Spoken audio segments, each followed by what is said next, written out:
Today, we step into the shoes of two couples that know what it means to have a special someone from another country. In the case of From Russia with Love and Braveheart. Meet Gertrude, a Kenyan from coastal Taveta, and Paul, a native of Zambia. They have known and even diligently studied each other for about 6.5 years. When she's upset, whenever she gets upset, the way she gets upset is something else. He's stubborn. Really stubborn. It is clear that this pair is technically inseparable. The two met as computer engineering students in Russia. News came around that some beautiful ladies from Kenya had come. And it was more like a gold rush. Who's going to get who? I went to the Kenyan ladies' room last, and I was welcomed. So when I entered the room, there were 3 girls. And the 2 girls that were there were so welcoming, they wanted to talk to me. But Gertrude just went on, she just said hi, and then she went on making her bed. It was very... I'm really good at television. I didn't pay him any interest, so according to him, he thinks all girls used to at least recognize him, but I didn't notice him. So it's like, okay, this chick feels good. I need to get to know her more. Gertrude was playing hard to get. From that time until she went for summer holidays, I went to see her every day. And every day I took her a white rose. Roses, or generally flowers, are very expensive in Russia because of the cold environment. But I managed to take her a white rose every day. And Gertrude managed to throw away that rose every day. Her explanation was she didn't have a place to put them. So I went ahead and bought her a vase. It wasn't long before the vase was broken as well. With tons of persistence, Paul won his lady love, but at a cost. I flunked 3 subjects. Yeah, it was because He's of trying to, Gertrude. like- I was with her half the Did I time. tell him not to study? At her place, so...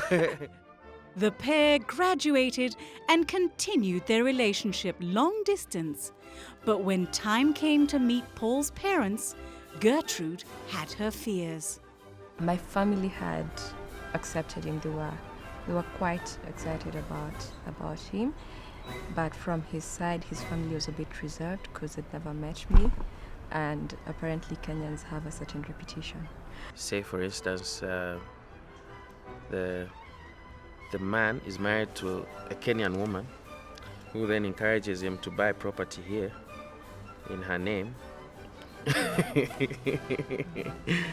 Generally, it was East Africans like money. That's what people in my country think, that East Africans like money. That was also an issue. Like, I wasn't sure if we were to continue with this, if I'd really be totally accepted and all. So we took it a day at a time. The Meet the Parents trip was a success, and Paul now needed to get a ring, secretly. Because he's very impatient. One day he just called me up and he's like, "Can you please give me your ring?" Says, I'm like, "For what? Just give it to me." So I mean, clearly, it just sold it off. So I was like, "Oh, okay, so he's gonna propose." Wonder what kind of ring he's gonna get me. Getty likes unique things, and I think me not being Kenya also played to my advantage. No. The fun-loving Paul had other plans. In as much as I came to propose to her, I also came to see her, have fun. So the proposal was just the icing on the cake. Gertrude was not amused. They decided to have some whiskey with my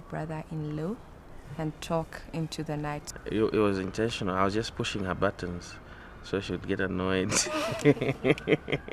But in the wee hours of the morning, when most people are still in dreamland, Gertrude's dream was about to come alive. I proposed, and yeah, she cried again. Cried, but then I said, "But you haven't said. Is it no? Yes." So he said, "It's yes. Of course, it's yes." So, for the first time, Paul said that he loved her. He'd never told me he loved me. With the proposal behind them, the pair started sorting out their cultural issues, like dowry. We were very well welcomed. Our hands were washed, we were given something to drink, then we were called for food. This is all before the introduction where we discussed dowry and everything. So we ate, we drank, and then we went in for the discussions. And we were told, oh, by the way, that food you had outside there, it's you who's supposed to pay for it.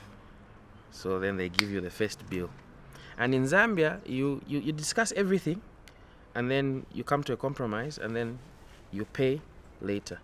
More cultural surprises were yet to be experienced. In June this year, I went over for something they call a kitchen party. I was getting kitchen stuff. It was a women's only event during the day, so it's a bit different. To me, I felt it was more like another wedding. My mom thought it would be best for her to at least meet the women. There's a point where you have to take a present to the groom. He's seated like this. Then with whatever, it was a big cake. You kneel down with it slowly, hand it over to him. Then there's a way they clap like this. Then after clapping like that, you're meant to lie down and clap some more, then turn. So that really caught me off guard because I'd seen some DVDs of the kitchen parties before. I realized it's just culture, and if I love this man so much, what's so wrong with lying down? And it's not like I'm going to do it every day, So I did it, and it was quite interesting because it's something I've never done before. In Paul's community, the wedding is for the groom and not the bride. Even though I've got two sisters that are married, those don't count as weddings that my family's had. So they've always looked forward to my wedding. And so many relatives have been asking. But then there was a request from Gertrude's family that they have the wedding here because they're losing their girl. She'll be staying in Zambia, so at least they should have the wedding here, that they should have a chance to actually say bye. With the cultural pillars firmly in place, the bride is planning for a unique and elegant Victorian wedding. And to pull this off, while Paul is away, Mum is helping out where she can. It's only days to the wedding, and Gertrude's friends have a bridal shower lined up. We're throwing a bridal shower for our friend Gertrude. I've known Gertrude since high school. And so we're just waiting for her to arrive together with the rest of the guests. She's giving us a hard time, but we'll try and see what we can do to get her here. It's a big secret, and getting the weary bride to the venue needs some tricks. She's adult saying. What is she doing? Saying the pastor, I guess, that she wants to go to South to get her hair done. Oh my God. Yes. I think the way she may just end up telling her. They've had to secretly cancel the bride's salon appointment just to get her there. Call the hair done and tell the hair or someone around the Yes. hair done. Not to cancel. But that is not enough, and some theatrics are needed. Pick a spot inside. She's coming to pick me. Yeah, just have a drink. Go order something. Okay. And make sure you sip it as slowly as you can. Then tell her she can't. She has to take something as she waits for She's it. in a hurry. And after about 5 hours of scheming and waiting, they get their wish. Sasa, and see where I Who told you to do my hair from yesterday? Who told you to be complicated? You'd have just agreed nicely. Man. You have taken us through stress, my dear. This has been planned for 5 hours. And it is going to be another late night for our bride.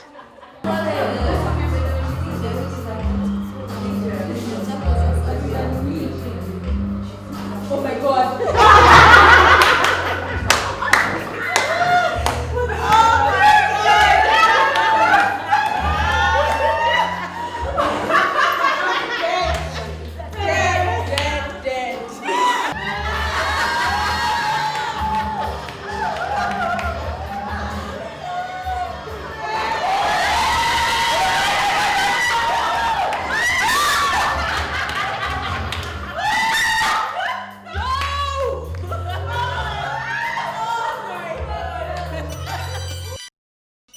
It's the morning of Gertrude's wedding, and the maids are late from the salon.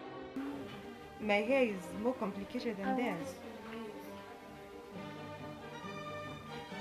Call one of them, either Wendy or Kay, and tell them 10:30 I'm leaving, with or without them. The beautician is doing what she knows best. We just have a really cold towel on top of the cucumbers, which you put in the freezer to help with puffiness or any swelling, to help bring it down a bit before and close up her pores before we apply makeup.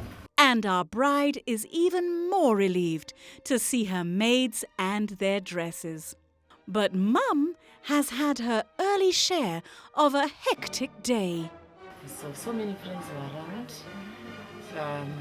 I didn't have time to go for my hair, for my nails. So I had to go this morning. Okay. I've just come back.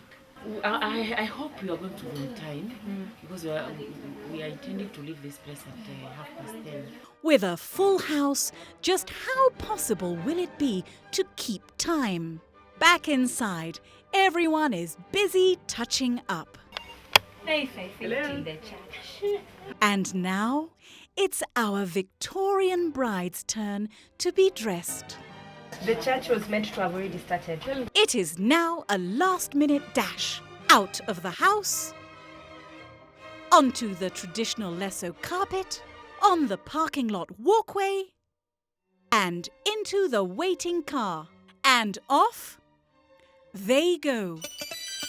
Meanwhile, their All Saints Cathedral venue is simple, beautiful, and flowery. After 6.5 years, it is finally time to walk down the aisle, starting off with this beautiful pair.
And now it's the moment of a lifetime as bride and groom say their vows in the company of their party, family, and friends.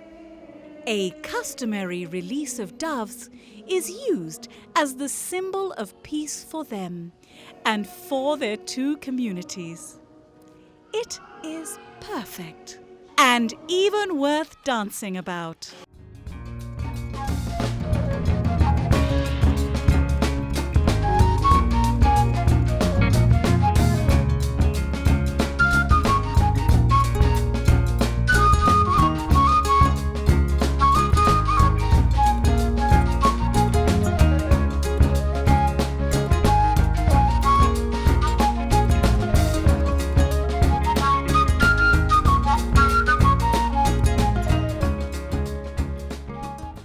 hasn't been an easy day for the bride, and even for the people around her.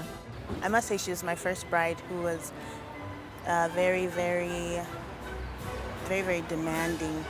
She knew what, I'm not sure we knew the look she wanted, but she had an idea, so it was trying to create that on her face. At the Intercontinental venue, all hands are gearing up for their unique evening party.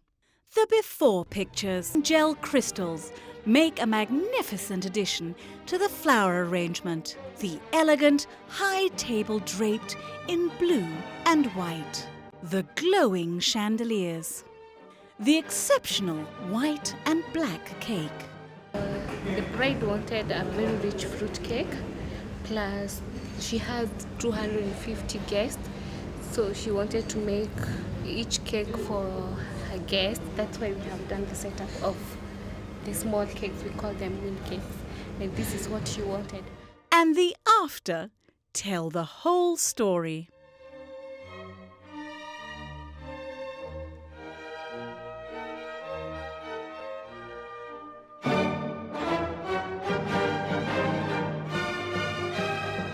Of style, persistence, order, merit, and most of all, success.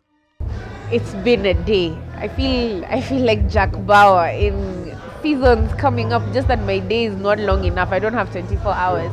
But the wedding that was starting before us, they started late.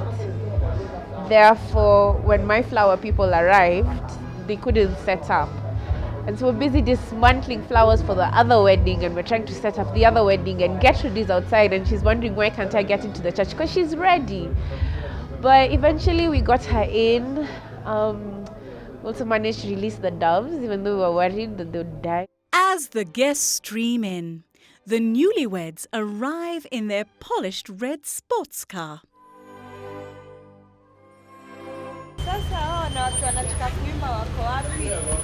Also made me not remove this, and they're not even here.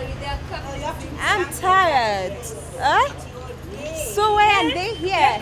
Relax, Getty. Nataka kumaliza nena nilale. The singer's slight mistake is quickly corrected.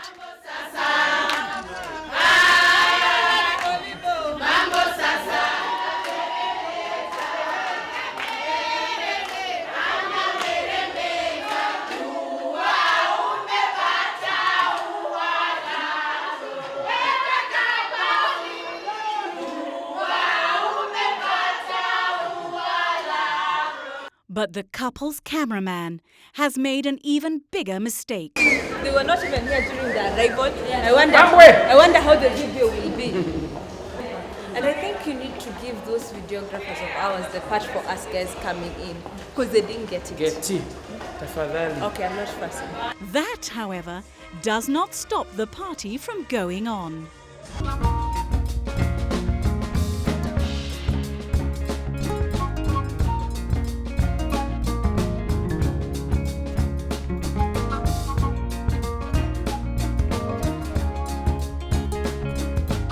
And the mum is having a hard time saying goodbye. Her last-born daughter is now married and will shortly be traveling to Zambia to settle. It was mixed reaction. I was happy for her, but again now this is my baby, and she had stayed out of the country for 5 years. She came back in 2008.